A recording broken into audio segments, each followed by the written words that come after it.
Happy New Year, my lovable weirdos! I know it's been a while, and I hope the past couple of months have been treating you a lot better than they have been treating me. I've been down with the flu that refuses to leave, but that's not gonna stop me from getting things done. We're over a week into the new year, and if you're of Chinese descent like I am, you know what that means. Chinese New Year is just around the corner. It falls on January 25th this year, and in celebration of that, January's videos will be Lunar New Year themed. Today I'm going to do a koi inspired look. No, not that koi. The fish kind of koi. They are a fancy ornamental version of the carp and often appear in Chinese New Year decorations as they symbolize good fortune, prosperity, and success. So let's do this. Before we start, you know I've got to get those scaleras in. Hydrate with the blood of all your personal demons you're leaving behind in 2019. Or herbal tea.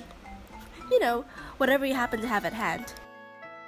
And here's where voiceover Tilly is going to hand it over to subtitle Tilly because I'm supposed to be on vocal rest.